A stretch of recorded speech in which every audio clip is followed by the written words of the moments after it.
તો નવા વર્ષની ઉજવણી નજીક ખેડા જિલ્લામાં પોલીસ થર્ડ આઈ સર્વેલન્સ સાથે એક્શન મોડમાં છે। 31 ડિસેમ્બર અને નવા વર્ષની રાત્રિ દરમિયાન સુરક્ષા માટે સઘન તપાસ હાથ ધરાઈ છે કે જ્યાં ખેડા જિલ્લા પોલીસે સમગ્ર જિલ્લામાં સઘન પેટ્રોલિંગ હાથ ધર્યું અને હવાઈ નિરીક્ષણ માટે 500 મીટરની ઊંડાઈ સાથે 5 કિલોમીટર રેન્જ ધરાવતા ડ્રોન દ્વારા નડિયાદ શહેર અને આસપાસની ગલીઓ પર નજર રાખવામાં આવી રહી છે। પોલીસનો હવાઈ અને જમીન પરની ટીમ દારૂની પાર્ટીઓ અને નશા કરતા લોકો પર નજર રાખી રહી છે। કોઈ પણ પ્રકારની બવાલ અથવા કે દુર્ઘટના ન થાય તે માટે તમામ પોલીસ ફોર્સ તૈનાત કરાયા છે।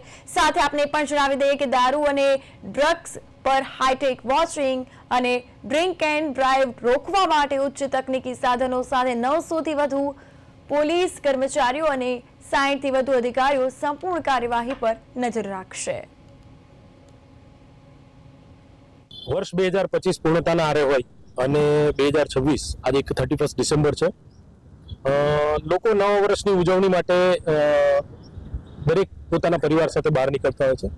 આવા સમયે કોઈ અસામાજિક તત્વો અને કોઈ નશાખોર એ આ પરિવારના ઉત્સાહમાં કે ઉજવણીમાં વિક્ષેપ ના પડે તે માટે ખેડા જિલ્લા પોલીસ દ્વારા પોલીસ અધિક્ષક શ્રી ખેડાના માર્ગદર્શન હેઠળ એક સઘન બંદોબસ્તની સ્કીમ તૈયાર કરવામાં આવેલી છે।